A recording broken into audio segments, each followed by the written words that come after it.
Have you ever wondered why global headlines are perpetually dominated by central bank interest rate decisions, government budget announcements, and fluctuations in inflation?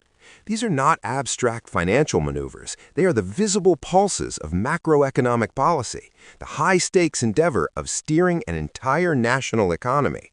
It is a discipline that sits at the intersection of profound theory and urgent, real-world human impact, where every decision reverberates through job markets, savings accounts, and the price of daily goods. Consider a compelling puzzle from recent history.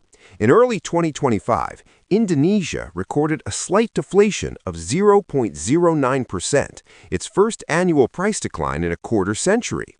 For the average consumer, lower prices might seem an unambiguous benefit. Yet, this event triggered significant analysis among policymakers. Why would falling prices be a cause for concern? The answer reveals the core paradox of economic management. This deflation was not a symptom of crashing demand, but a direct, calculated outcome of a substantial government fiscal program offering subsidies on essential services. Here lies the critical tension.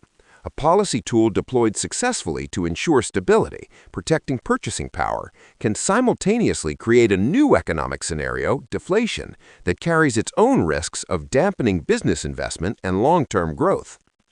This is the perpetual challenge for economic architects. Macroeconomic policy is the framework through which nations pursue the fundamental goals of stability, growth, high employment, and sustainable external balances. It requires the precise synchronization of two powerful levers: fiscal policy, governed by parliaments and ministries, taxation and spending, and monetary policy, typically managed by independent central banks, controlling money supply and interest rates. Their task is to navigate between the dual perils of runaway inflation and deep recession, to cultivate an environment where enterprise thrives and citizen welfare improves. The intellectual foundations laid by thinkers from Adam Smith and David Ricardo to John Maynard Keynes and Milton Friedman provide the essential compass. However, the modern map is charted through contemporary crises and evolving goals. Today's policymakers must not only balance traditional trade-offs, but also integrate new imperatives, combating inequality as a barrier to growth, ensuring financial system stability after the lessons of 2008, and fundamentally embedding climate sustainability into economic models. The recent affirmation of Indonesia's BBB+ credit rating with a positive outlook by R&D projecting steady growth is a testament to the hard-won credibility of disciplined policy frameworks built from past experiences. In this detailed exploration, we dissect the intricate machinery of macroeconomic and policy.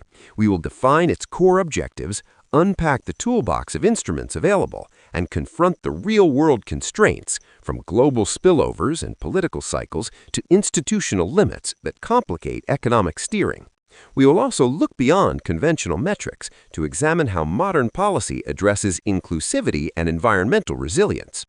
Continue reading the full, in-depth analysis on sirabonrayaj.com, where we break down the theories, tools, and trade-offs that shape our collective economic